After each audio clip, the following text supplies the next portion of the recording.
16h30, Cyrielle Sarah Cohen. Bonjour à toutes et à tous et bienvenue sur Radio J. Ravi de vous présenter cette nouvelle émission aujourd'hui jusqu'à 16h30 avec mon invité, humoriste, chansonnier, homme de radio et journaliste français, chevalier des arts et des lettres. Vous me direz si je me trompe, mon cher Jacques. Vous venez de sortir vos mémoires Sourire en coin aux éditions de Boré et vous êtes en spectacle, cher Jacques Maillot, pour Il y a du Macron à se faire au Théâtre des Deux Ânes qui vous appartient et qui célèbre plus de 100 ans d'humour politique. Une émission suivie de mon coup de cœur à 16h05, Sarah Amiel, l'occasion comme toujours de découvrir nos invités sur Radio J. 15h, 16h30, Cyrielle Sarah Cohen.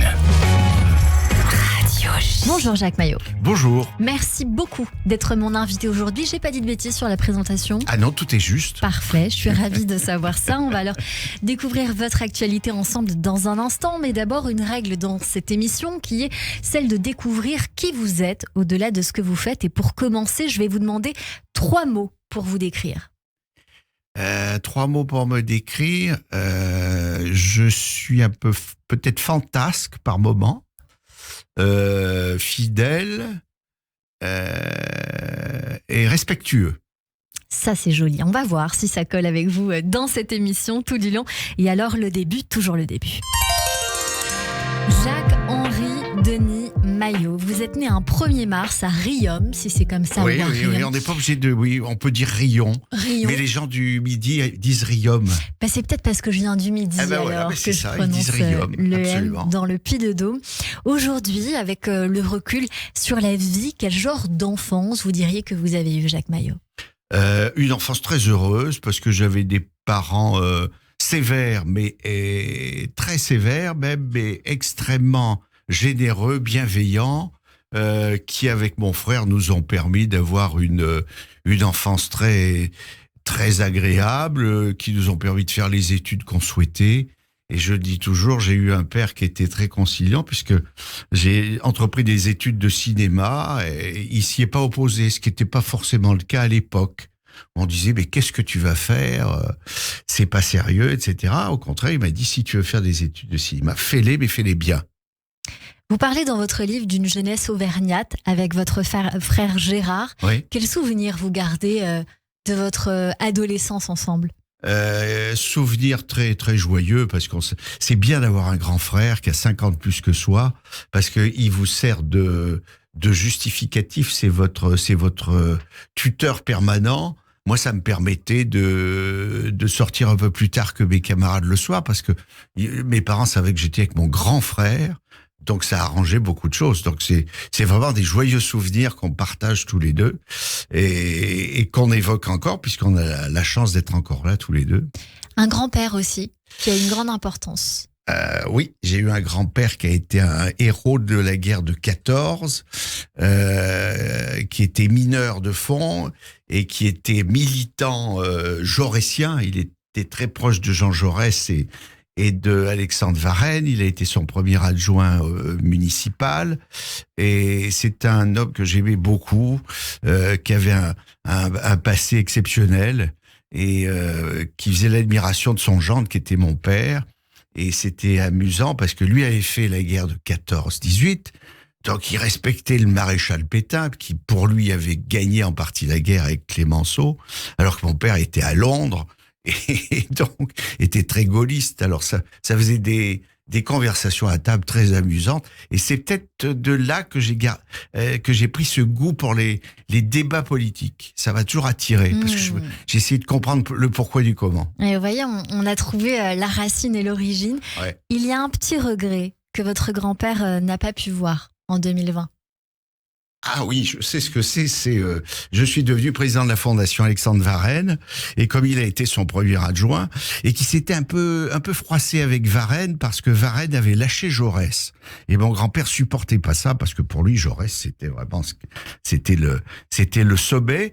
Et donc je pense qu'il aurait été très heureux de me voir à la tête de cette fondation qui défend la liberté de la presse, la liberté des journaux. Elle est là pour protéger le groupe Centre-France, donc je pense qu'il aurait été heureux de me voir là.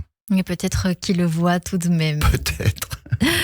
Vous faites d'abord des études de cinéma, Jacques Maillot, vous venez de nous le dire, puis vous commencez à écrire des premiers sketchs.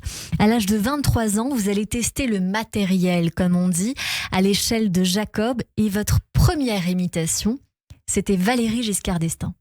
Oui, absolument, parce que quand j'étais à l'école, j'imitais tous les gens que je croisais et je me débrouillais pas trop mal. Et puis on avait eu la visite de je crois que c'était l'évêque de Clermont-Ferrand qui parlait un peu comme ça. Alors je l'avais imité avec devant mes camarades.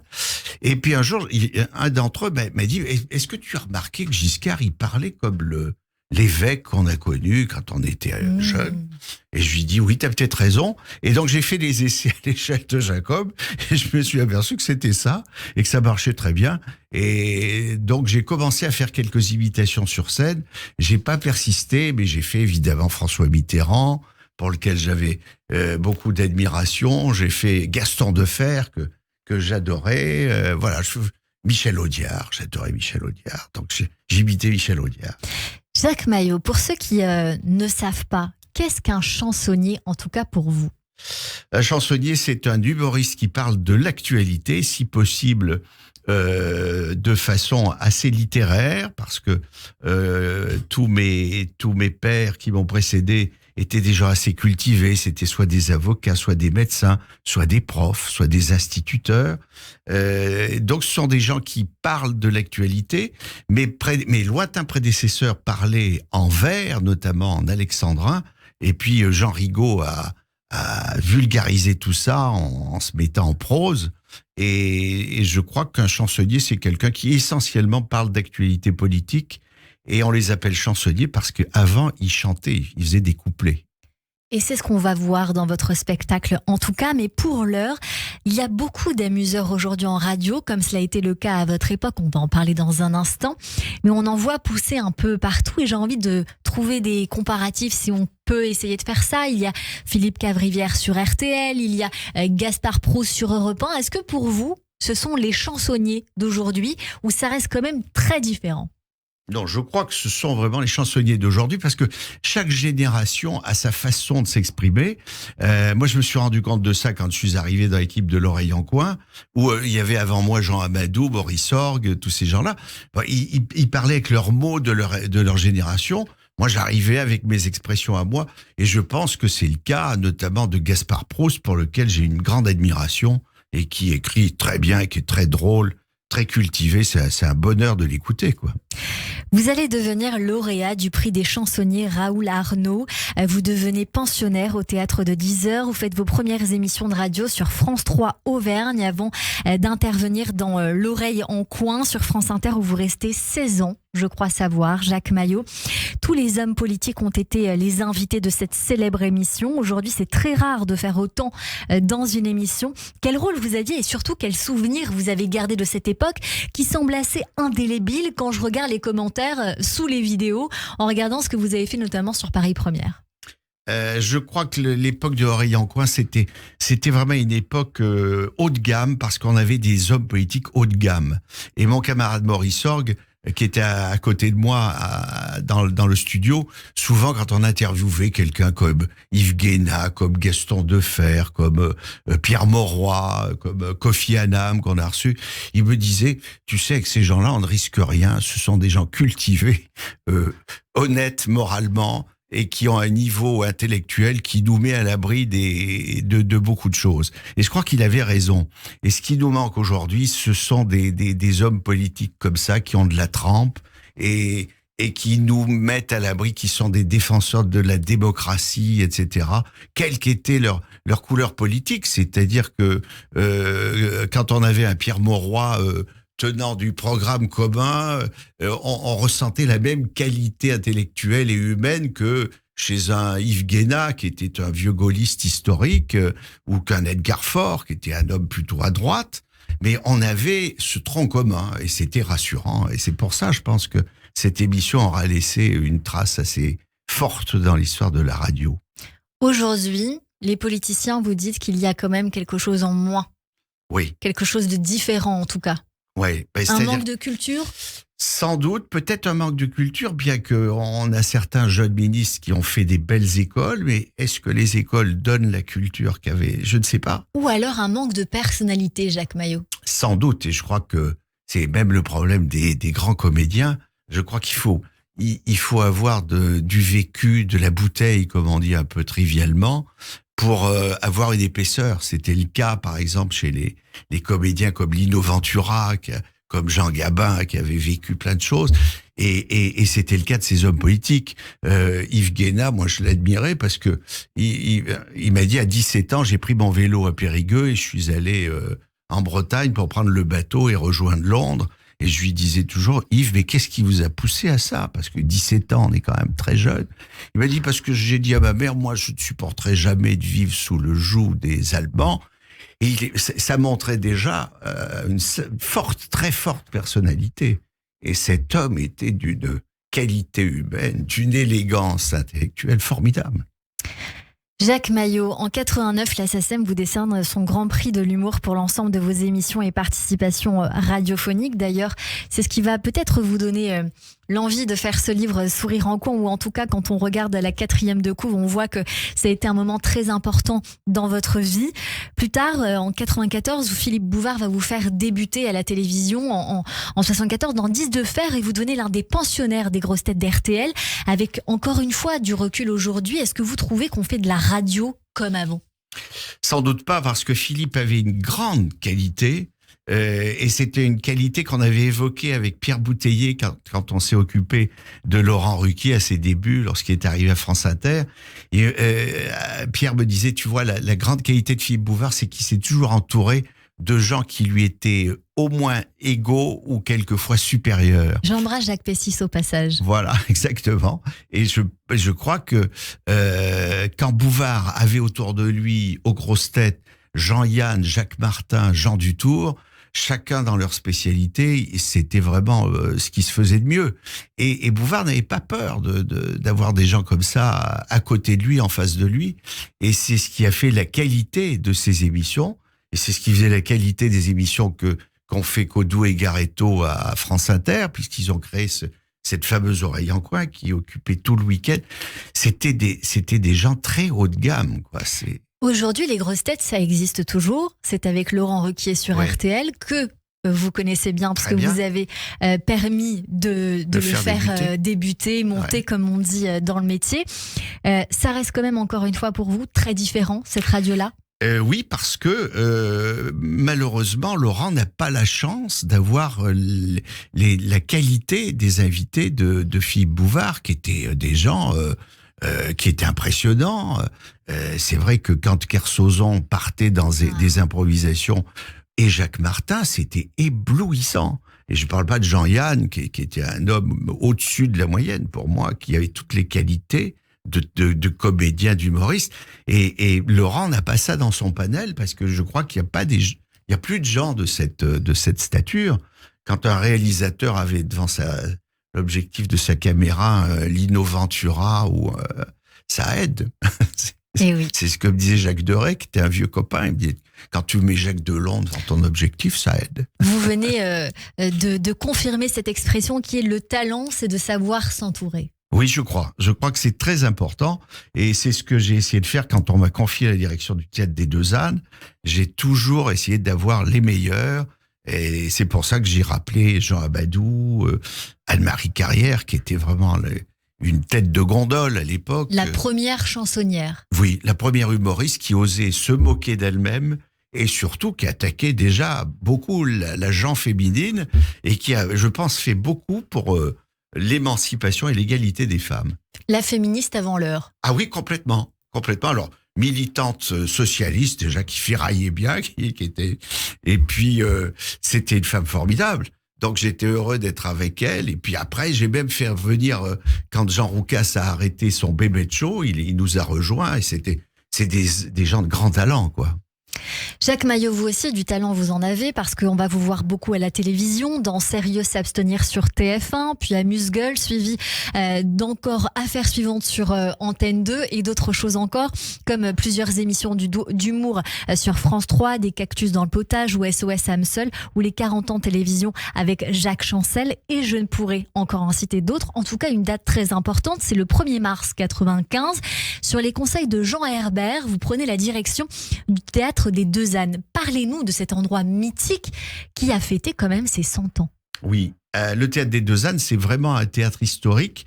C'est là que Pierre Dac a fait ses débuts. Et il a même été vraiment le premier chansonnier avec Léo Campion à passer aux Deux Ânes. Et c'est pour ça qu'avec Jacques Pessis, qui est son héritier spirituel, moral et intellectuel, on a monté beaucoup de spectacles autour de Pierre. Pour moi, c'est un modèle du genre. On a collecté, notamment avec Jacques, les chansons qu'il faisait à Radio Londres sur l'occupant allemand. C'était hilarant. Et il y avait une très belle exposition cet été d'ailleurs. Formidable. Donc, c'est un théâtre qui a vu défiler le banc et l'arrière-banc de ce qui se faisait le mieux en matière d'humour, politique et de chansonniers. Ils sont tous passés. Pierre Dac, René Dorin, Jean Rigaud, qui a été une énorme vedette à son époque, Pierre-Jean Vaillard, qui est resté 33 ans, et puis Robert Roca, Jacques Grélot, enfin les meilleurs, quoi. Et Colette Brossé, qui a fait ses débuts avec l'équipe des Branquignoles, et le fameux Jacques Baudouin aussi.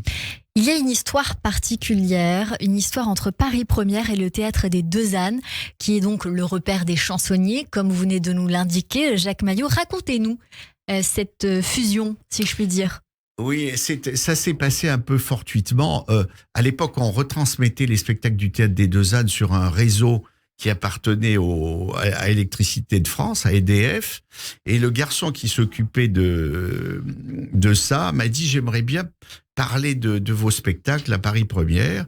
Donc, Jacques Expert est venu voir les spectacles des Deux Ânes. À l'époque, il dirigeait la chaîne. Et c'est lui qui a eu l'idée de monter cette revue de presse qui existe toujours, et qui a maintenant plus de 15 ans d'existence. Et puis, il s'est trouvé qu'avec Nicolas de Taverneau, on a fréquenté les mêmes écoles à une époque. On était chez les maristes tous les deux. Pour des raisons peut-être un peu tous les deux en partie disciplinaires, parce qu'on était peut-être un petit peu flemmards ou je ne sais pas. Lui, ses parents l'avaient mis en pension. Moi, j'étais externe, mais c'était presque aussi dur que l'internat. Et je pense que ça nous a donné une communion d'esprit. Et je dois le saluer et lui rendre hommage parce qu'on bénéficie sur cette chaîne d'une totale liberté d'expression. On est dans la 16e année. Ouais. Comme vous venez de le dire, Jacques Maillot, c'est une émission culte, donc sur Paris Première, la revue de presse où il y a de l'humour, de la politique, de la liberté. C'est en direct toujours. C'est toujours en direct. En public, animé par Jérôme Deverdière. Tout à fait. Et vous y êtes toujours ou pas? Parce que j'ai regardé pour essayer de diffuser un petit extrait récent, je ne vous ai pas trouvé ces derniers jours. Non, j'y suis toujours. Vous y êtes toujours. Oui. Ça dure encore. Votre neveu Régis Maillot y est aussi également. Oui, tout à fait. Comment ça s'est fait, ça? C'est moi qui ai monté l'équipe, puisque ils sont venus prendre l'équipe du Théâtre des Deux Ânes pour créer l'émission. Donc, au départ, il y avait Jean Amadou, il y avait Bernard Mabille, moi et surtout Michel Guidoni et Florence Bonald. Et c'est comme ça que l'équipe s'est constituée. Et puis, lorsque Jean Amadou a commencé à être souffrant, il a été remplacé par Régis, mon neveu, qui est depuis sur le panel et sur le desk pendant toute l'émission. Que j'ai connu moi à RTL et que je trouvais déjà très brillant. Il fut un temps. L'année dernière, un spectacle Sourire en coin. Oui. Je crois savoir, Jacques Maillot, vous parliez notamment de toutes les doses de vaccins contre le Covid qu'on vous a injectées.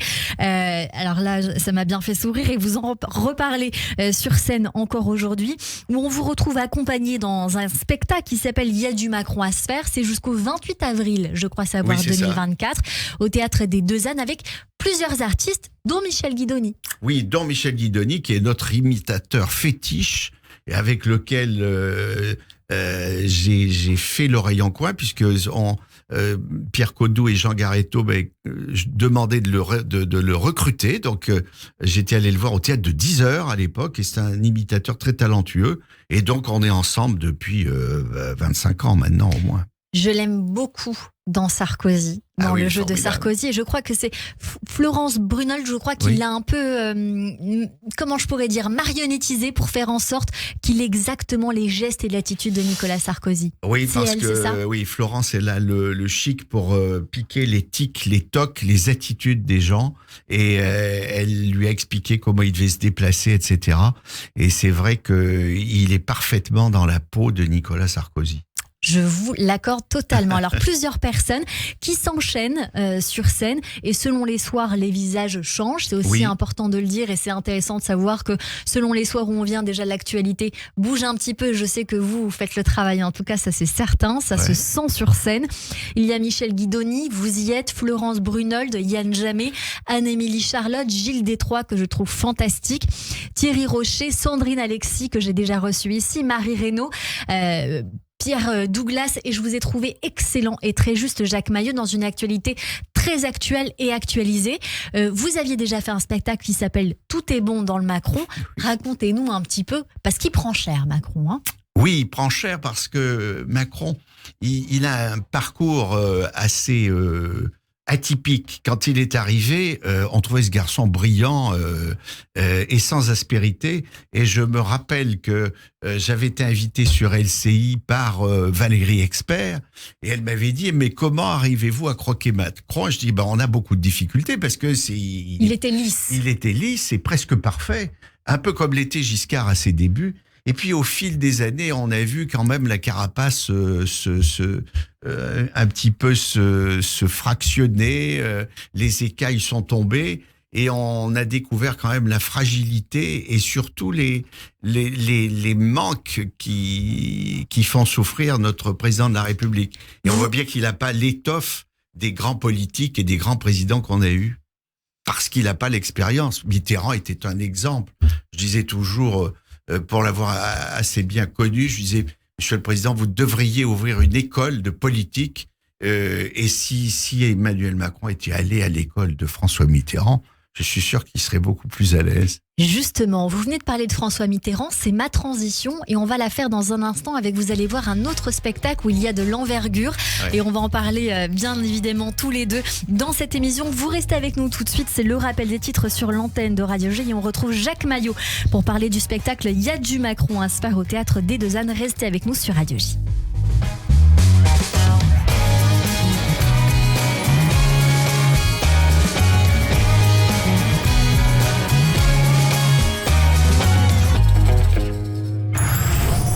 h 16h30, Cyrielle Sarah Cohen. Radio J.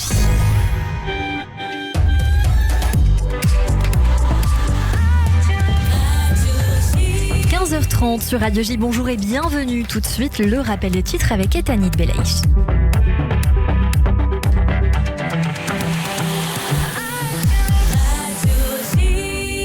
Bonjour Etanit.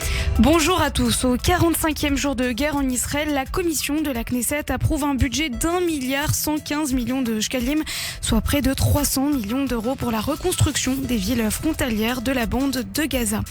Les échanges de tirs à la frontière libanaise s'intensifient. Le Hezbollah aurait lancé 25 roquettes sur le nord d'Israël au cours de la dernière heure. Le Hamas dément l'imminence d'un accord de libération des otages. Le Premier ministre qatari avait prétendu hier qu'il ne restait que des obstacles mineurs avant un tel accord, sans toutefois fournir de calendrier.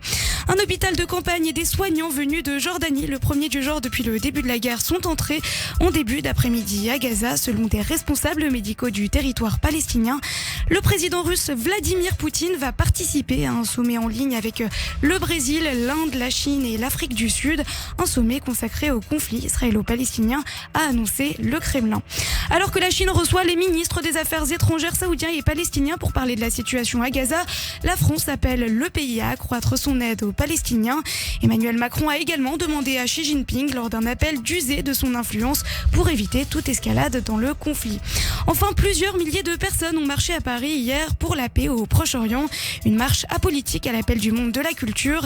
Samedi, des mobilisations pro-palestiniennes pour demander un cessez-le-feu immédiat à Gaza ont-elles rassemblé 45 000 personnes à travers le pays.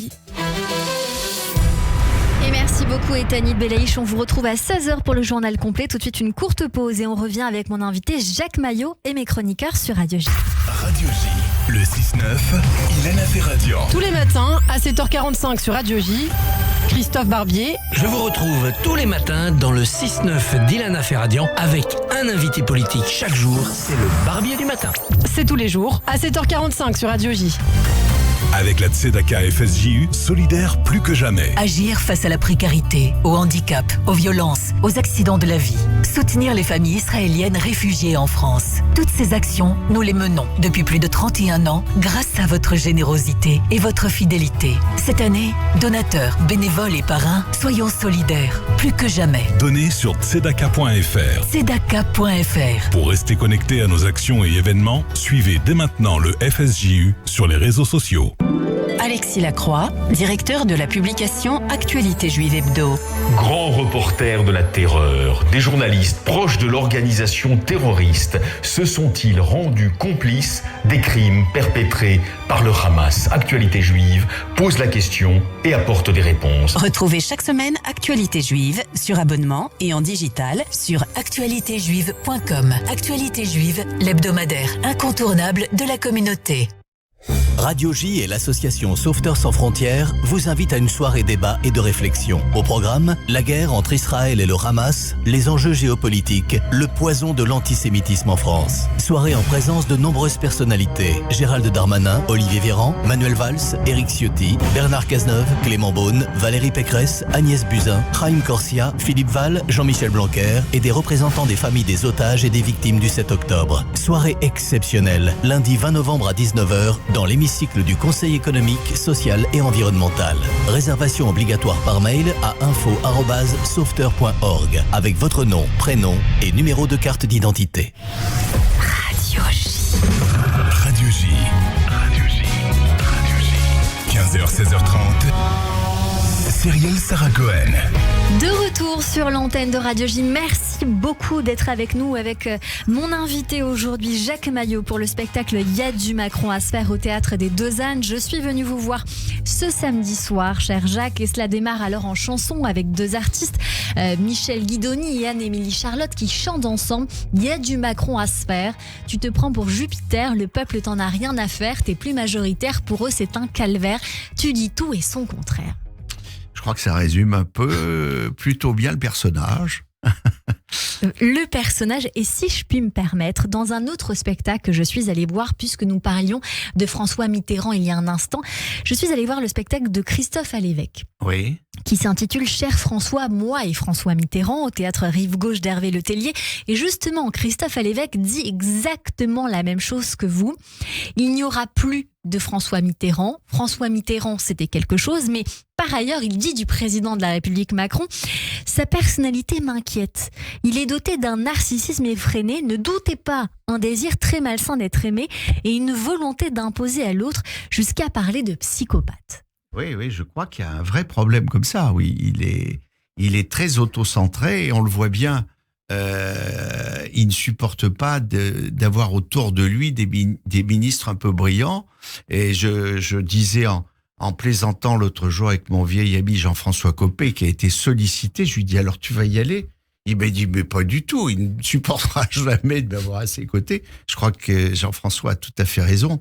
Et pour en revenir à François Mitterrand, il m'avait dit un jour, je l'admirais beaucoup, je lui disais mais Monsieur le Président, est-ce que vous aurez des successeurs? Il m'a dit certainement pas, parce que je suis le dernier vrai politique. Après moi, il n'y aura plus que des comptables. Et je crois qu'il a raison, parce que qu'est-ce que nous avons là? Un comptable, et un comptable qui compte pas très bien, parce qu'il dépense beaucoup d'argent, et Et je pense que on espérait mieux de ce côté-là. Et justement, vous parlez d'économie, vous parlez sur scène de Bruno Le Maire, justement ministre de l'économie, qui explique aux pompistes qu'il fallait vendre à perte pour leur rétribuer de l'argent par leurs impôts. Vous parlez de Dussopt qui n'est a priori pas terminé. Vous parlez d'Elisabeth Borne en disant « elle est joyeuse ». Donc ça promet un très bon moment. Et puis alors, vous parlez aussi de l'écologie en disant on veut mettre un détecteur de mouvement pour faire des économies. Au gouvernement, on va en faire des économies. C'est assez drôle, Jacques Maillot. Oui, ils ne savent pas faire des économies, c'est très très curieux de la part d'un garçon qui est inspecteur des finances, qui a travaillé à la banque Rothschild, qui a eu une belle réussite quand il était là-bas.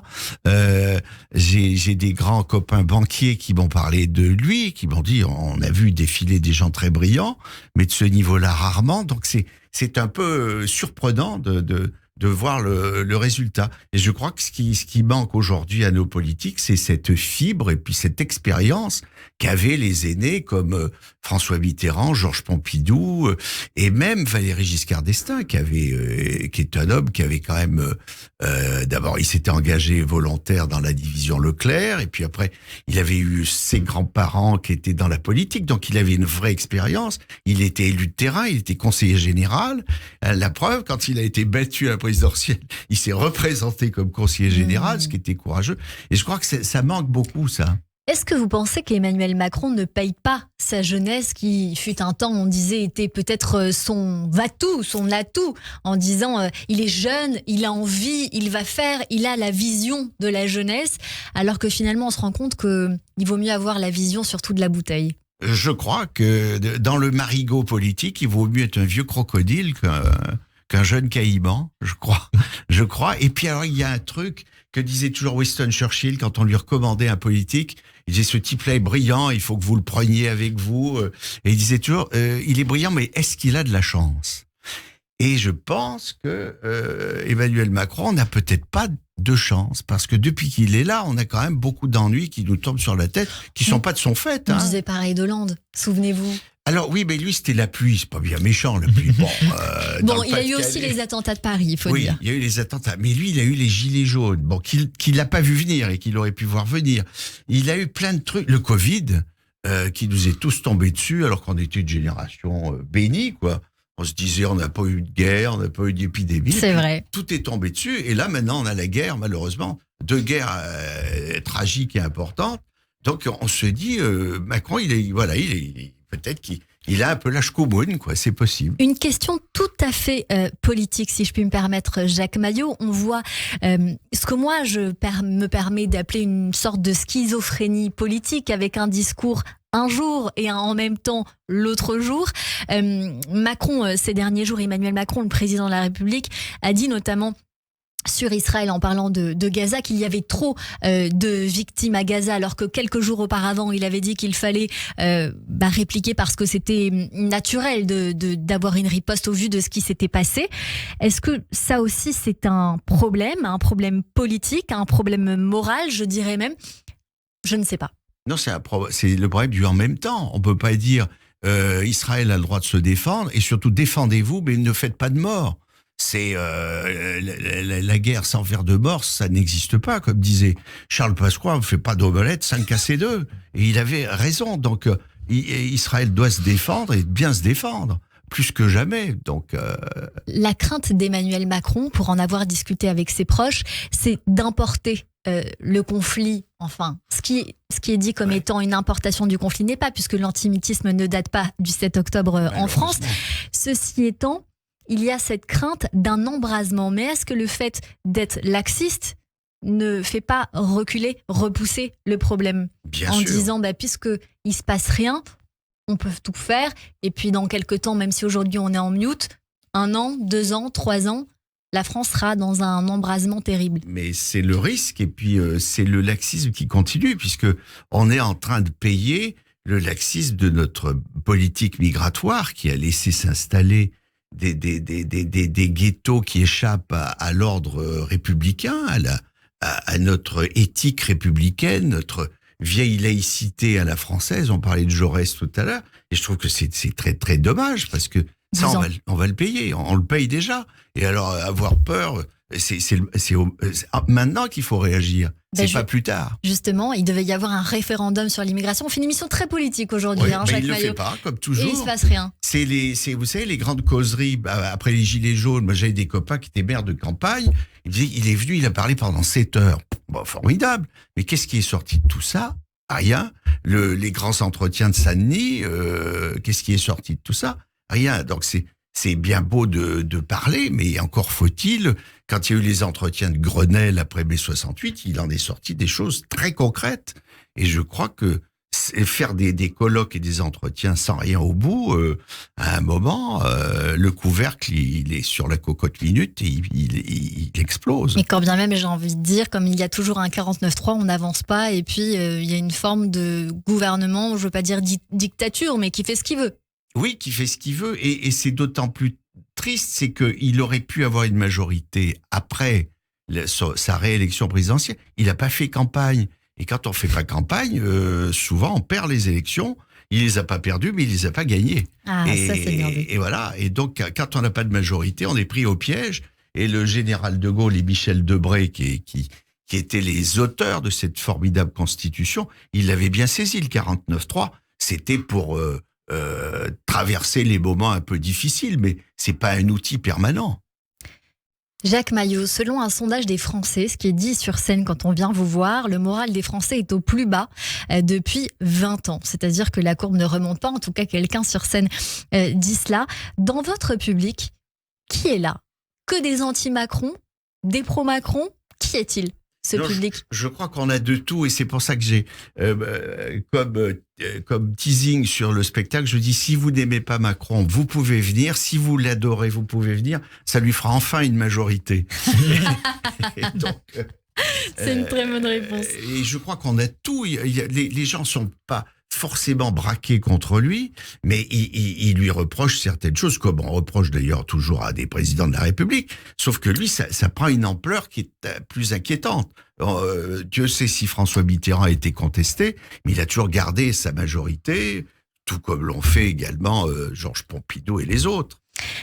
Il y a Macron, mais il n'y a pas que Macron que vous clouez au pilori, si je puis dire, en tant que plusieurs chansonniers sur scène. Quand on vient vous voir pour ce spectacle, il y a du Macron à se faire. Vous auriez pu aussi l'appeler « Il y a Anne Hidalgo à se faire », puisque vous le dites à votre public que vous êtes heureux qu'on soit arrivé jusqu'à vous, parce que traverser Paris, c'est une épreuve. Il cherche du pétrole. Maman est allée à Tahiti, elle n'a rien trouvé, elle est revenue.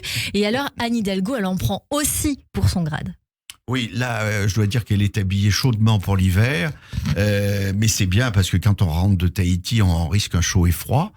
Mais je lui reproche beaucoup de choses, surtout d'avoir abîmé cette magnifique capitale que nous ont légué nos parents, grands-parents et en particulier le baron Haussmann, même l'empereur Napoléon Ier qui a fait percer cette rue de Rivoli parce qu'il disait il faut qu'on puisse traverser Paris d'est en est le plus vite possible.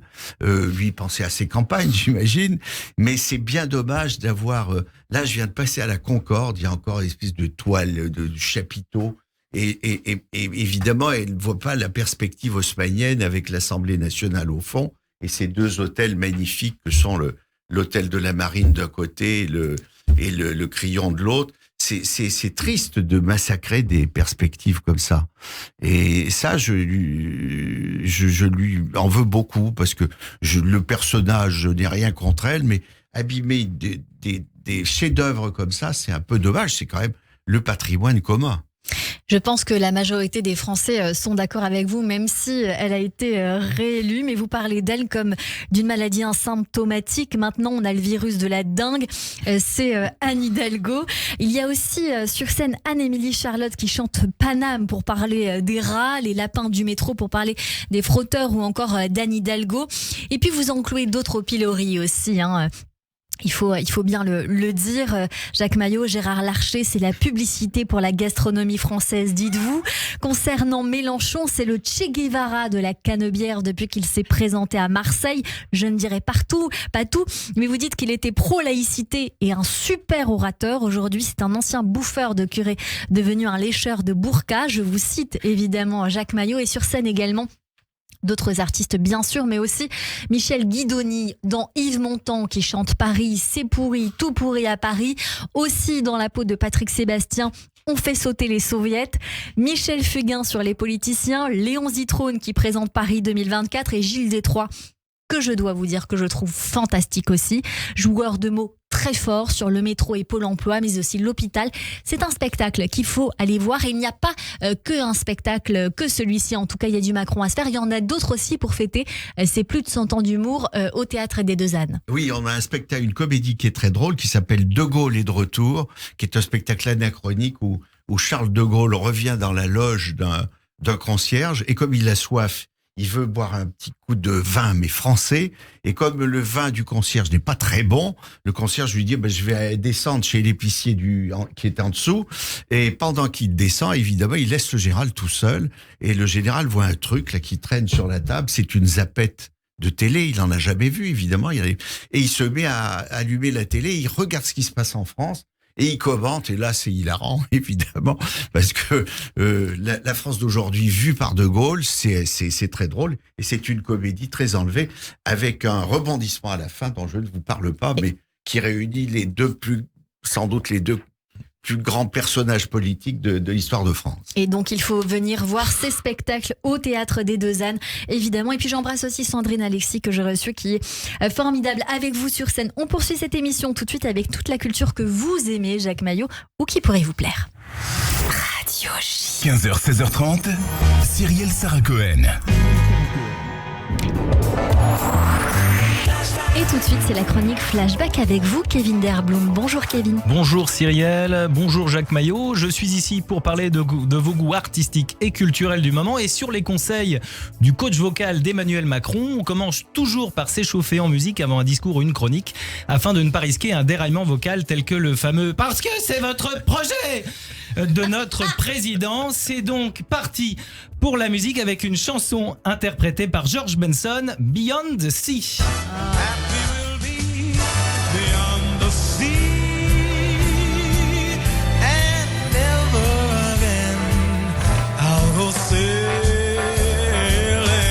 Il n'y a pas plus beau, je crois. Ouais. C'est magnifique. C'est sublime. La conjugaison du talent de Benson, de musicien, et la mélodie de Charles Trenet, évidemment. Tout à fait. Flashback, nous sommes en 1946. Charles Trenet enregistre et sort la chanson légendaire La Mer, une chanson que le fou chantant a écrite en 1943 à ses débuts au cours d'un voyage de Montpellier à Perpignan qu'il effectue en train, observant le paysage défiler et longeant souvent la côte méditerranéenne. Trenet est inspiré et en seulement une vingtaine de minutes, il écrit la chanson La Mer. Paradoxalement, la chanson ne s'inspire pas de la Méditerranée mais de l'étang de Thau qu'il voyait défiler par la fenêtre de son wagon. On écoute un petit extrait de La Mer de Charles Trenet. Voyez ces oiseaux blancs, C'est magnifique. Ouais. et ces maisons rouillées. Tiens, je la chante très souvent. C'est vrai. La mer. En 1946, le parolier américain Jack Lawrence la réadapte, donc Beyond the Sea, raconte selon lui l'évocation nostalgique d'un amour enfoui avec le temps par De là la mer, Beyond the Sea. Malgré une version instrumentale jazzy de Beyond the Sea interprétée par Benny Goodman, sortie en 1948 aux USA, c'est le chanteur Bobby Darin qui fera un tube de la chanson en 1960. Admiratif de Bobby Darin, George Benson chante en 1985 La mer, Beyond the Sea, qu'on entendait tout à l'heure. On peut se demander si George Benson connaît cette chanson. Lors d'une interview, un journaliste demande à George Benson s'il connaît la version originale de Beyond the Sea. George Benson lui fait alors part d'une histoire. Il raconte: j'ai rencontré Monsieur Trenet au début des années 80 sur un plateau de télé à Paris. Give Me the Night venait d'être lancé, je chantais le soir même devant 17 000 spectateurs au Palais des Sports. Monsieur Trenet, qui était retraité, m'a appelé pour me dire qu'il venait me retrouver au studio. Monsieur Benson, vous faites erreur, Charles Trenet est mort depuis 20 ans, m'ont dit les gens en studio. Or, le taxi est arrivé et Charles Trenet en est sorti avec son petit chapeau sur la tête. Tout le monde était estomaqué. Il a fait l'émission de télé avec moi et m'a laissé une carte sur laquelle il avait écrit que j'avais fait la meilleure version de sa chanson. J'ai protesté, mais non, La version de Bobby Darin est incroyable et lui d'insister « J'aime beaucoup Bobby Darin, mais votre arrangement est le meilleur ». À la mort de Charles Trenet en 2001, plus de 70 millions de copies de La Mer ont été vendues. Et puis, Kevin, vous aviez une petite anecdote sur la chanson La Mer de Charles Trenet. Oui, tout à fait, Cyrielle. Le thème musical est utilisé dans bon nombre de films et de séries, mais petite anecdote qui n'amusera certainement que moi, La Mer a été diffusée dans une série allemande qui a connu un grand succès, notamment en France. Vous avez deviné, indice chez vous, allez-y, indice chez vous. Aucune idée. C'est d'Eric. Tout à fait, bravo. Ça fera bonne plaisir réponse. à ma maman, ça. La Mer, voilà, La Mer est diffusée dans l'épisode 7 de la série Inspecteur d'Eric, Vacances à Madère en 1975. Et on poursuit en musique avec une chanson d'une artiste qui figure, Jacques Maillot, dans votre playlist du moment. Oui, il s'agit de The More I See, interprété par Eliane Elias. The more I see you, the more I want to. Somehow this feeling. Nous sommes en 2009, Eliane Elias chante The More I See dans son album intitulé Bossa Nova Stories. La chanteuse Eliane Elias est plus connue à l'époque comme pianiste, comme vous le disiez à l'instant, qui est sa formation première, mais le public a pu l'entendre chanter en tant que sidewoman aux côtés de grands musiciens comme Gilberto Gil, pour ne citer que lui. Le passage au chant de la pianiste brésilienne s'explique par le regain d'intérêt du public pour le jazz vocal et la bossa nova, ce qui l'encourage à enregistrer des albums en tant que chanteuse. La chanson The More I See version Eliane Elias est bien évidemment une reprise de la chanson composée par Harry Warren avec des paroles de Mark Gordon. La reprise d'Eliane Elias The More I See n'est pas vraiment la seule, il n'y en a pas eu beaucoup, on en compte seulement plus de 300 versions dont je vous propose maintenant d'en écouter tout de suite l'intégralité. Non, apparemment, désolé, chers auditeurs, on me dit que nous n'avons malheureusement pas le temps d'écouter les plus de 300 versions. Je suis navré, j'aurais aimé rester avec vous. The More I See est enregistré pour la première fois en janvier 1945. La chanson est entendue pour la première fois dans le film musical Broadway en folie, interprété par Dick Ames.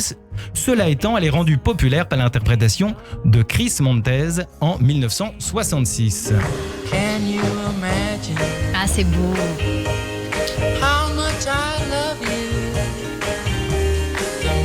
Et bien qu'un grand nombre d'interprètes aient chanté The More I See avant et après Chris Montez, c'est sa version qui reste la plus connue. Chris Montez en a fait un classique et dans la foulée, les adaptations ont fleuri un peu partout dans le monde.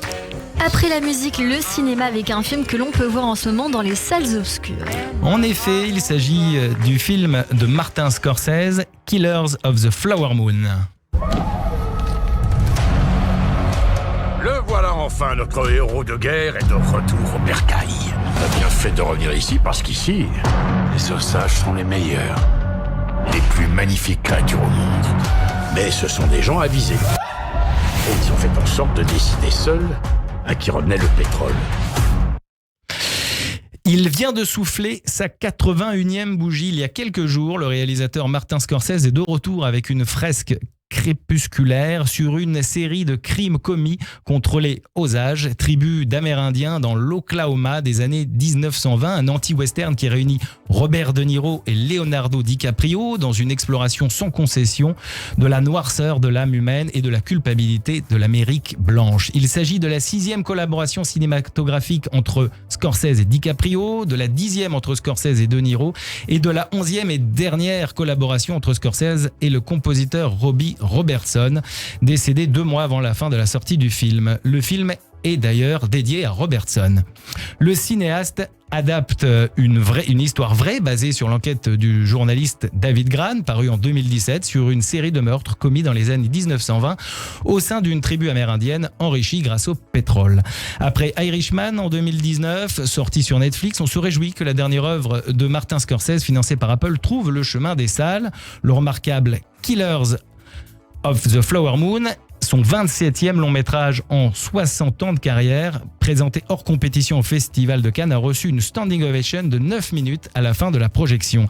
Un film qui risque de vous faire pleurer, pas seulement pour le sujet qu'il aborde, mais plutôt pour le mal de genoux que vous aurez après 3h26 assis dans votre siège. Vous l'avez vu, Jacques Maillot ? Oui, j'ai vu, oui. Vous l'avez adoré, j'imagine ? Ah oui, c'est un film exceptionnel, comme tous les films de Scorsese. À voir, en effet. Voilà. Et on termine avec vous, Kevin Derblum, on termine par de la lecture. Oui, Cyrielle, avec un ouvrage que vous avez lu, Jacques Maillot, il s'agit de Chronique du déclin français de Jacques Julliard, connu tant comme historien qu'éditorialiste. Jacques Julliard est décédé en septembre dernier, commenté de manière incisive, pardon. Excusez-moi, voilà, c'est lundi. Petite nuit, je suis là, je remets. Incisive et fine, l'évolution de la vie politique du monde et de ses bouleversements. Ces chroniques publiées dans Marianne et Le Figaro entre 2019 et 2023 sont rassemblées dans Chronique du déclin français, paru en ce mois de novembre. Ce livre, que l'on peut voir comme une dernière révérence, nous livre une analyse des 2 mandats d'Emmanuel Macron. L'historien et essayiste décrit les facettes d'une France sur le déclin que la crise du coronavirus a fait éclater au grand jour. Suite à la disparition du journaliste et historien Jacques Julliard, le 8 septembre dernier, la BNF, la Bibliothèque nationale de France, rend hommage à celui qui avait remis depuis 2005 l'ensemble de ses manuscrits, des essais différents dont Naissance et mort de la 4e République et L'argent, Dieu et le diable, à ses dossiers de voyage, en passant par sa collaboration avec la revue Esprit ou encore ses correspondances. Le Fonds Julliard retrace le parcours et l'engagement d'une figure emblématique de la deuxième gauche, apparue en 77 dans un discours de Michel Rocard lors du congrès de Nantes du Parti socialiste. Pour terminer, permettez-moi de conclure en citant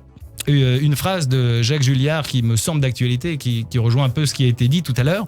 Une chose seulement devrait nous rassurer. La France est cet étrange pays qui ne choisit le renouveau qu'après avoir touché le fond et vécu le désastre dans toute son ampleur. De ce point de vue, les plus grands espoirs sont permis. Et merci beaucoup, Kevin Derblum, pour nous avoir fait voyager dans les goûts culturels de notre invité. Un petit George Benson avec Give Me the Night, évidemment. Vous restez avec nous. On revient dans un instant avec le coup de cœur du jour. Notre experte Sandy Boulanger, le portrait de notre invité. Mais tout de suite, la pause et le journal de l'info sur Radio J. Radio J.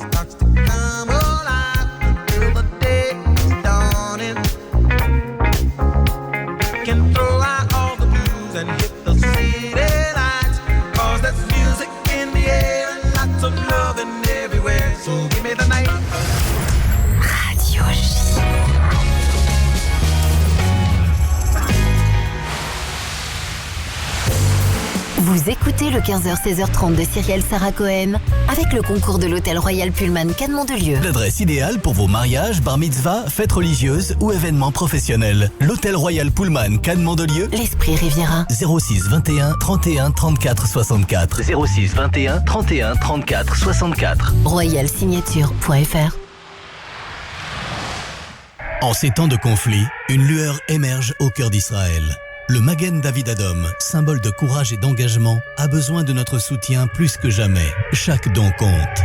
Avec vos contributions, nous devons fournir 1000 sacs de premiers secours, 1000 réanimateurs cardiaques ainsi que 5 ambulances blindées en urgence. Ensemble, aidons ceux qui sauvent des vies au quotidien. Rendez-vous sur mda-france.org. Reçu CERFA en retour. Magen David Adom, association au service de la vie.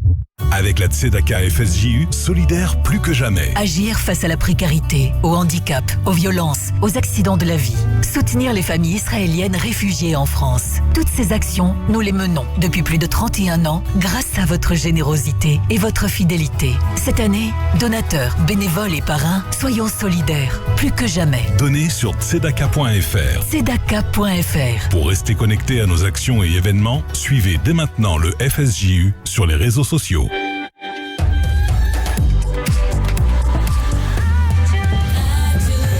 Il est 16h sur Radio J. Bonjour et bienvenue. Tout de suite, le journal de l'information avec Etanit Belech.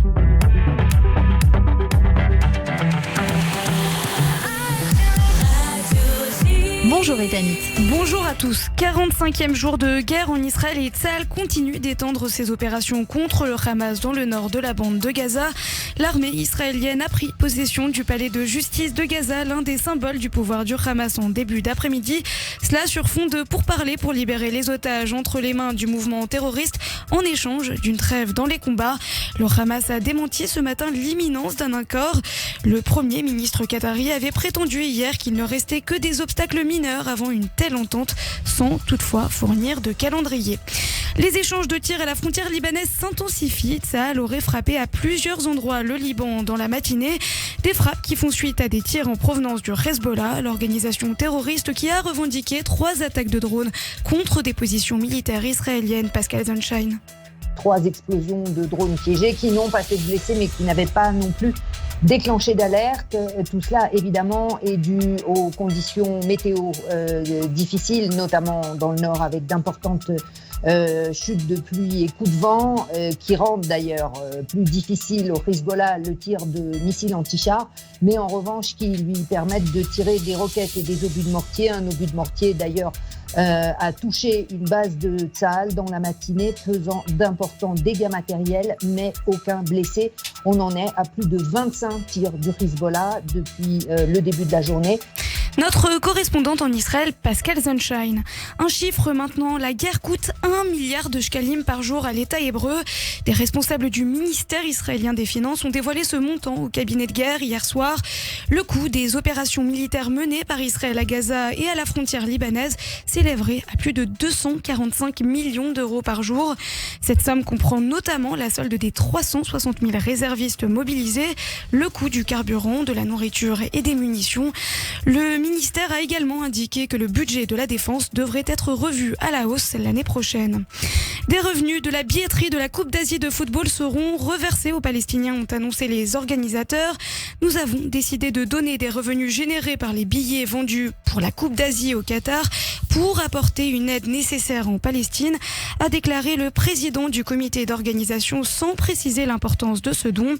Nous nous assurerons que cet effort de responsabilité sociale bénéficie à ceux qui sont les plus affectés et que le football remplisse son rôle de mécanisme de soutien pour la population pendant ces temps extrêmement difficiles, a ajouté Ahmad Ben Khalifa Al Thani.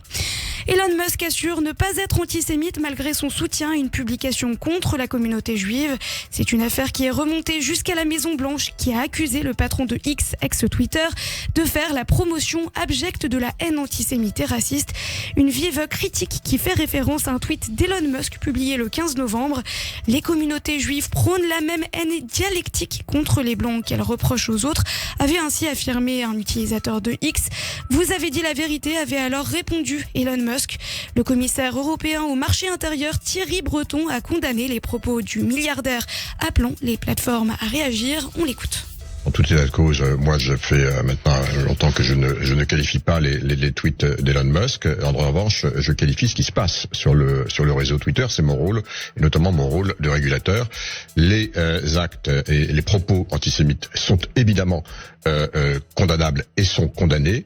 Les plateformes qui les portent sont-elles obligées de les effacer immédiatement, faute de quoi elles encourent des sanctions graves. Thierry Breton, commissaire européen au marché intérieur, ce matin au micro de nos confrères de France Info. Enfin, plusieurs milliers de personnes se sont mobilisées hier à Paris pour une marche silencieuse pour la paix au Proche-Orient. Une marche apolitique à l'appel du monde de la culture. Parmi les manifestants, l'actrice Isabelle Adjani, l'écrivain Marek Alter ou encore l'ancien ministre de la Culture Jack Lang. Le cortège est parti de l'Institut du monde arabe pour rejoindre le musée d'art et d'histoire du judaïsme. Samedi, des mobilisations pro-palestiniennes pour demander un cessez-le-feu immédiat à Gaza ont de leur côté rassemblé 45 000 personnes à travers tout le pays. Et merci beaucoup Etanit Belaïch. On vous retrouve demain à partir de 14h en attendant une courte pause et on poursuit notre émission avec mon invité Jacques Maillot sur Radio J. Radio J. Vous écoutez Radio J à Paris sur 94.8 en DAB+, et sur notre appli Radio J. Radio J.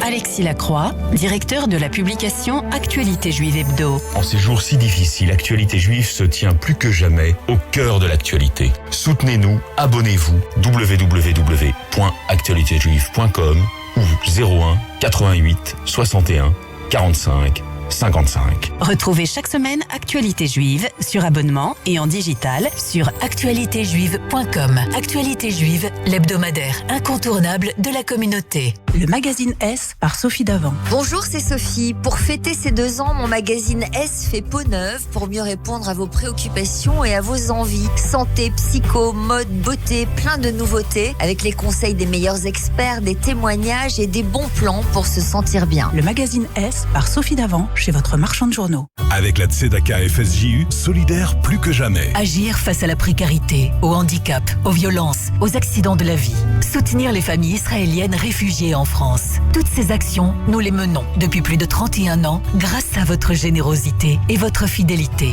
Cette année, donateurs, bénévoles et parrains, soyons solidaires plus que jamais. Donnez sur tzedaka.fr. Tzedaka.fr. Pour rester connecté à nos actions et événements, suivez dès maintenant le FSJU sur les réseaux sociaux.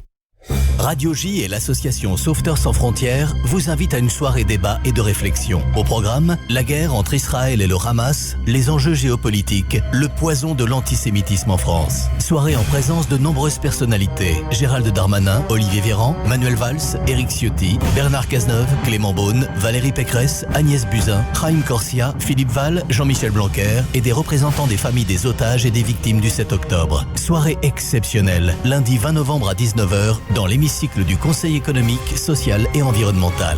Réservation obligatoire par mail à info@sauveteur.org avec votre nom, prénom et numéro de carte d'identité. Vous écoutez le 15h-16h30 de Cyrielle Sarah Cohen avec le concours de l'Hôtel Royal Pullman Cannes Mandelieu. L'adresse idéale pour vos mariages, bar mitzvah, fêtes religieuses ou événements professionnels. L'Hôtel Royal Pullman Cannes Mandelieu. L'Esprit Riviera. 06 21 31 34 64. 06 21 31 34 64. Royalsignature.fr.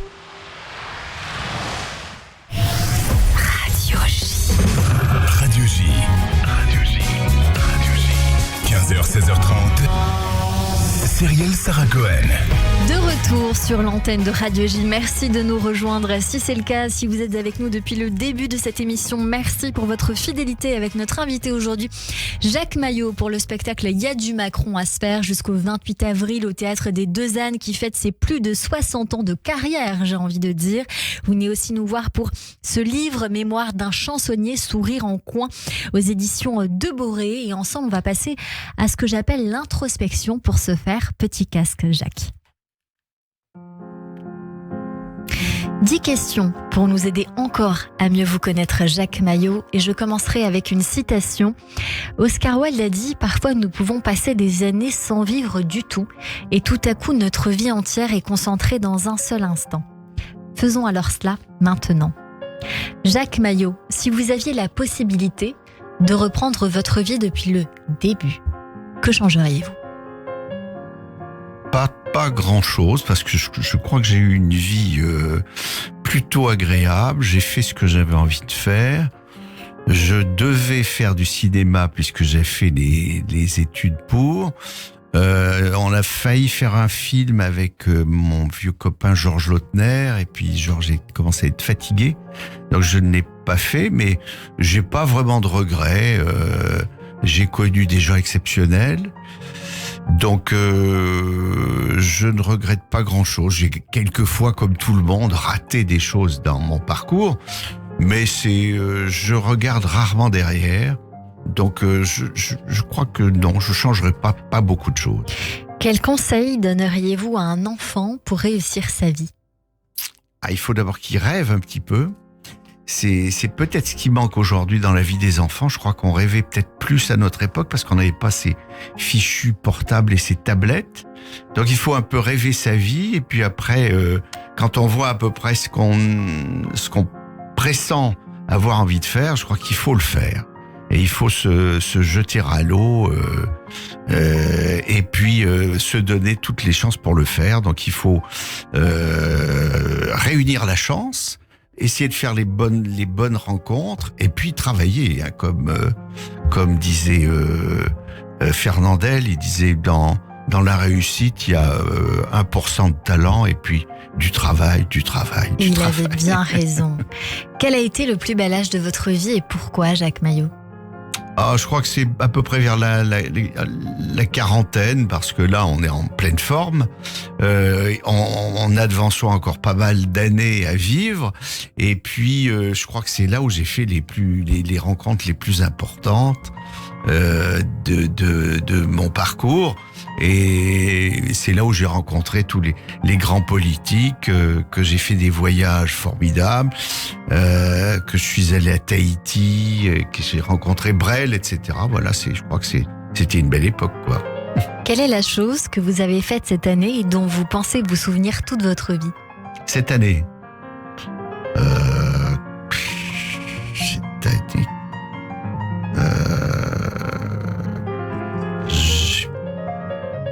l'année qui vient de s'écouler, là, vraiment. Eh oui. 2023. 2023, qui a été une année... j'ai eu une certaine reconnaissance professionnelle à travers différentes... on m'a donné des prix, des choses comme ça. Alors peut-être que c'est ça, mais bon. Mais je suis pas très friand de décoration. C'est vrai? Non. Si vous pouviez changer une chose sur votre corps ou sur votre personnalité, qu'est-ce que ce serait? D'être peut-être un peu plus sportif. J'ai jamais été très sportif.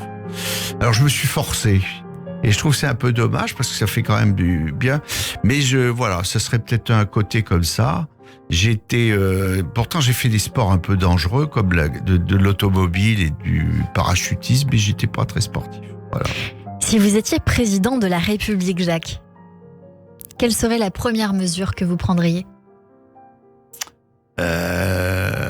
J'essaierais de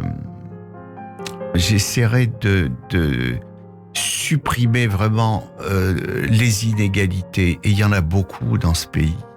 Malgré qu'on soit quand même un pays très avancé dans ce domaine, je trouve qu'il y a encore beaucoup d'inégalités. Donc j'essaierais de supprimer ça et de permettre surtout à ceux qui n'ont pas les moyens d'accéder au savoir. Parce que je trouve que c'est essentiel. Et il y a encore des gens qui n'ont pas les moyens. Pour terminer, Jacques Maillot, qu'aimeriez-vous que les gens retiennent de vous? Simplement que j'ai traversé mon époque en essayant de leur montrer les bons côtés qu'elles pouvaient avoir et en les faisant rire des mauvais côtés. C'est très joli. Je rappelle qu'on peut retrouver cette séquence en podcast sur le YouTube de Radio J, radioj.fr et sur toutes les plateformes d'écoute de l'émission. Tout de suite, c'est le coup de cœur. Radio J. 15h, 16h30, Cyrielle Sarah Cohen. Bonjour Sarah Amiel.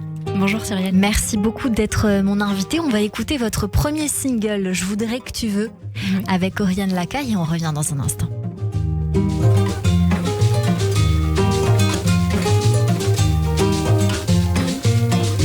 Je voudrais bien aller ici, de ce côté, oui j'ai envie. Toi tu voudrais aller par là, tu me dis viens mais moi je veux pas. Par là c'est mieux, c'est plus joli, on s'ennuiera pas tu verras. Y a des oiseaux, des pissenlits, je voudrais bien mais toi tu veux pas. On pourrait aller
je voudrais que tu me veux. Et on est en train d'écouter Je voudrais que tu veux sur l'antenne de Radio J de Sarah Amiel. Rebonjour Sarah. Rebonjour. C'est extrêmement doux. On a entendu ce titre et on est en train de l'entendre à nouveau sur l'antenne de Radio J. On va parler un petit peu de votre parcours dans un instant, mais je voudrais dire d'abord que votre père est lexicographe. Votre maman a été flûtiste à 16 heures. Je crois savoir, ce qui vous a certainement inspiré. On va le voir parce que la flûte a une grande importance.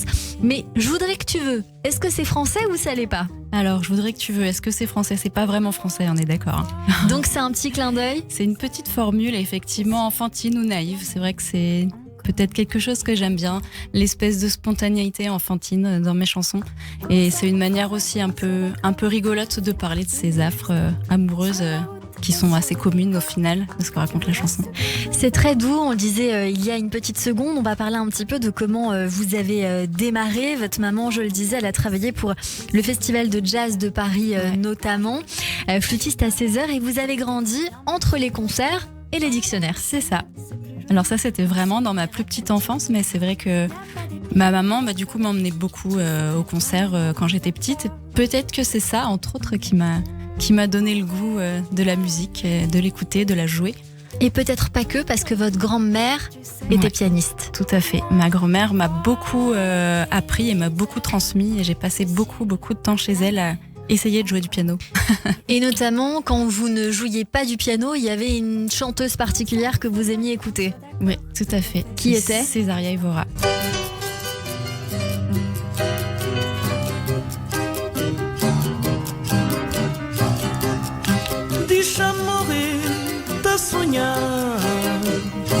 Et c'était cette chanson précise, cette chanson qui s'intitule Miss Perfumado.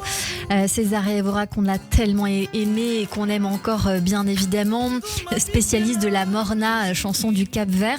Mais comme finalement le piano prenait trop de place quand vous étiez petite, vous vous êtes dirigée vers la flûte. Oui, c'est un peu ça l'histoire. J'avais très envie de jouer du piano étant petite, puis finalement c'était un petit peu compliqué, puis j'ai fait comme ma maman, j'ai fait de la flûte. Et donc ça vous a donné envie de chanter par la suite, vous chantiez en même temps, ça vous a donné le rythme ? J'ai vraiment commencé par apprendre la flûte, j'ai eu un cursus classique puis un cursus jazz, du coup je me suis beaucoup aussi intéressée aux musiques improvisées et j'ai commencé peu à peu à chanter de plus en plus. Jusqu'à finalement jouer de la flûte et chanter en même temps, c'était devenu compliqué, donc j'ai choisi le chant finalement. Et au lycée, vous avez monté avec une bande de copains musiciens un collectif qui s'appelle Pavé Jazz. L'aventure des concerts a débuté comme ça, chaque semaine dans les cafés parisiens. Et en 2006, vous avez commencé à vous intéresser réellement au domaine de la chanson. Est-ce qu'on peut dire que c'est à ce moment-là que tout a démarré pour vous ? Alors la musique a démarré vraiment avant parce que je pense que je me suis toujours projetée là-dedans, j'ai toujours voulu faire ça, mais en tout cas la chanson professionnellement, si on peut dire ça comme ça. Oui, je pense, et c'est surtout le moment où la chanson a pris la place et la voix est devenue mon instrument à ce moment-là, je pense. Par la suite, il y a eu beaucoup de choses. Vous êtes amoureuse des grooves paisibles, comme on dit dans votre biographie, et vous tricotez des compositions avec guitare ou violoncelle également, ce qui est venu par la suite. Et je me suis permise d'aller regarder sur vos réseaux sociaux, sur YouTube, et j'ai trouvé une reprise, parce que c'est surtout des reprises avant ce premier single qu'on vient d'écouter, une reprise de Rina Ketty qui est J'attendrai. On va écouter votre reprise tout de suite.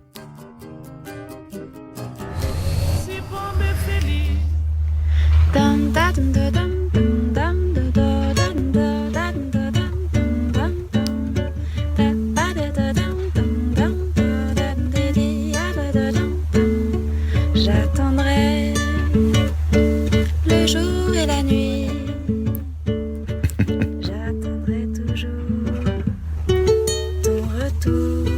Encore une fois, très doux. Je pense que votre musique, on parle beaucoup de douceur. En tout cas, c'est ce que vous aimez faire et la manière dont vous aimez interpréter, c'est ce style-là. Alors je cherche pas forcément la douceur, c'est-à-dire c'est vrai que c'est quelque chose qu'on me renvoie beaucoup et c'est pas forcément quelque chose que je recherche, et malgré tout, même quand j'essaye de faire autre chose, on me renvoie toujours la même chose, donc j'ai fini par accepter. Vous auriez aimé un style un peu différent, c'est-à-dire ? Je sais pas si j'aurais aimé différent, mais moi j'ai l'impression d'explorer plein de choses dans cette fenêtre-là, et finalement je pense qu'effectivement dans cette douceur il y a plein de choses à aller chercher. Donc voilà, j'ai accepté que ce soit de la douceur, mais... Et il y a aussi un autre titre que vous avez repris qui s'appelle Fuir le bonheur de Gainsbourg et Birkin. On va écouter aussi un petit bout sur l'antenne de Radio J.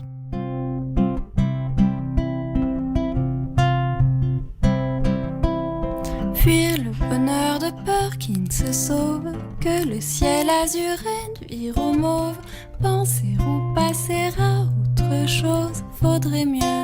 Sarah Amiel, aujourd'hui vous êtes en train de préparer votre premier album qui s'intitule Par le hublot, prévu je crois en mars 2024, et on peut vous aider et contribuer. Parfaitement. J'ai lancé pour aider à la sortie de cet album une campagne de financement participative. Donc effectivement, c'est une possibilité de participer à cette grande aventure qui est celle de l'album pour moi.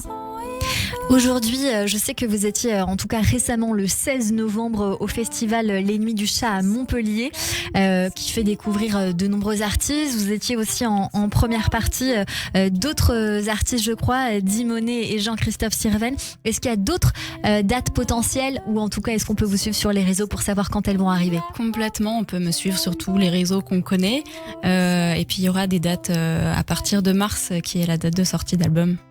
Merci beaucoup Sarah Amiel d'avoir été avec nous sur l'antenne de Radio J. Merci beaucoup. On vous retrouve sur Sarah Amiel. Merci d'avoir été notre coup de cœur. Tout de suite, c'est le portrait de notre invité. Radio J. 15h, 16h30, Cyrielle Sarah Cohen. Radio J. Radio J. Le portrait psychologique. Comme toujours à la fin de cette émission, Jacques Maillot, on a pour habitude de débriefer toutes ces minutes passées ensemble. Et donc je vous laisse dans les mains de Sandy Boulanger. Bonjour Sandy. Bonjour Cyrielle, bonjour Jacques Maillot. Alors, vous avez commencé cette émission en nous donnant 3 mots pour vous définir, là, maintenant, tout de suite. Et vous nous avez parlé de fantasque, fidèle et respectueux. Eh bien, vous allez voir effectivement que c'est bien ce qu'on a retrouvé de vous dans toute cette émission intimiste que vous nous avez permis de vivre à vos côtés. On commence toujours par le début très propre et cher à Cyrielle, votre enfance. Vous nous avez dit qu'il y avait des hommes précieux autour de vous, un frère, un grand-père, un père, qui vont vous structurer et puis vous colorer quand même différemment en fonction de leur personnalité, avec un goût du débat, dont politique. Alors, au sens grec du terme, vous êtes donc cet homme dans la ville et qui permet de structurer et d'être structuré par la ville. C'est quand même quelque chose d'humaniste aussi. Vous aviez commencé tôt. Oui, absolument. Oui, c'est vrai. Vous aimez les hommes politiques honnêtes, nous avez-vous dit, qui ont de la trempe, de la culture, quelque chose de l'ordre de la qualité humaine, mais avec lesquels vous avez aimé aussi justement être un amuseur, quelqu'un de fantasque, mais toujours respectueux, qui est le propre pour vous de l'intelligence. On peut tout dire, j'imagine, mais avec culture, connaissance et surtout sérieux. Alors avoir de l'épaisseur pour vous est une qualité humaine qui est, avec l'élégance, quelque chose qui vous ravit comme vous définit. Vous nous l'avez bien partagé aujourd'hui. Le sourire en coin, ce n'est pas du tout l'homme que vous semblez être pourtant. Parce que votre sourire à vous, il est généreux, il est authentique. Jacques, en vous regardant, on peut se dire que, en fait, vous avez fait le taf. Et en psychologie, ça veut dire que vous avez cheminé. Oui, pardon, c'était de l'humour. Avec Kevin, avec nous aussi, en même temps, j'ai envie de faire de l'humour. Et vous savez tous très bien que quand je fais de l'humour, c'est parce que je suis aussi très touchée par notre invité. Donc vous m'avez beaucoup touchée. Je pense que vous nous avez tous beaucoup touchés. Et c'est pour ça que je vous dis que vous faites le taf, parce que on sent que vous avez cheminé, qu'il y a une connaissance de vous. Vous avez bien malaxé votre personnalité, votre ego aussi, pour aboutir à cet homme devant nous, détendu, accueillant, le regard pétillant. Un homme de cœur aussi, puisque vous pouvez facilement, avec respect, être le souffleur de discours d'anniversaire si la vie nous voile la mémoire. Un ami fidèle, oui, carrément. Sur qui on peut compter. Mais je voulais vous dire, je pense que vous n'êtes pas celui sur qui on peut se reposer. Parce que ce qui a l'air d'être propre chez vous, c'est que vous n'êtes pas un tuteur, mais que vous permettez la croissance. Donc, sur vous, on ne se repose pas, mais on apprend pour être solide soi-même. J'en reviens toujours à cette politikos qui structure l'homme de la cité. Une lumière sur la route de la pensée critique. Je pense que c'est ce que vous permettez aussi de continuer à apporter. Vous apprenez à pêcher, forcément, notamment sur ce qui se trouve dans l'eau, c'est-à-dire que quand même, vous aimez bien dénoncer ce qui se passe dans le bassin, mais malgré tout, vous fournissez le filet. Alors vous libérez peut-être les perspectives, même celles qui nous sont bâchées aujourd'hui. Mais en fait, vous regardez toujours devant, avez-vous dit ? et vous ne regrettez rien. Vous chatouillez même nos âmes d'enfants pour retrouver des rêves. Et puis surtout, être percuté par la chance. Et puis travailler beaucoup, toujours, encore. On sent l'homme passionné que vous êtes. Vous parlez souvent de rencontres de votre vie. Mais ça, Jacques, ça montre aussi que vous avez le courage de dire oui à la rencontre. Parce que ça demande quand même de descendre le pont-levis, vous savez, de ce château fort, des mécanismes de défense. Donc quand on rencontre l'autre, eh bien, on laisse avoir accès à notre monde, à nous aussi. Et ça, c'est quand même courageux. Alors bien sûr, Jacques, vous avez plus que traversé notre époque quand même, parce que vous l'avez et vous la façonnez encore pour tout ce que vous nous offrez, avec du rire, de l'intelligence, de la délicatesse, beaucoup de pudeur. Mais alors merci de nous avoir partagé tout ça aujourd'hui. Merci beaucoup. Merci Sandy Boulanger pour ces jolis mots, notre thérapeute que l'on retrouve tous les mercredis, mais aujourd'hui lundi sur l'antenne de Radio J. Merci Sandy. Merci beaucoup, merci de votre accueil dans cette émission qui a été pour moi un très agréable moment. Et tout à fait partagé. Merci Jacques Maillot. Radio J. 15h, 16h30, Cyrielle Sarah Cohen. C'est la fin de cette émission. Merci beaucoup d'avoir été notre invité Jacques Maillot. Je rappelle qu'on peut venir vous voir dans le spectacle Il y a du Macron à se faire jusqu'au 28 avril au Théâtre des Deux Ânes. Il y a d'autres spectacles puisque vous fêtez les plus de 100 ans du Théâtre des Deux Ânes avec beaucoup de spectacles politiques à venir voir, mais pas seulement. Merci beaucoup pour cet échange. Merci à l'artiste Sarah Amiel d'avoir été mon coup de cœur du jour sur l'antenne de Radio J. Je rappelle aussi votre livre Sourire en coin, mémoire d'un chansonnier de Jacques Maillot, mise en mots par Caroline Pastorelli aux éditions de Boréas procuré. Merci beaucoup à Benjamin Arnaud à la réalisation de cette émission, à Kevin Derblum et Sandy Boulanger, chroniqueurs aujourd'hui. Notez que vous pouvez réécouter cette émission sur radioj.fr, YouTube et sur toutes les plateformes de streaming. Merci à toutes et à tous de nous avoir suivis. Et rendez-vous demain dès 15h avec mon invité Bruno Sanchez, que j'embrasse très fort et qui sera avec nous demain. Belle journée à tous sur Radio J.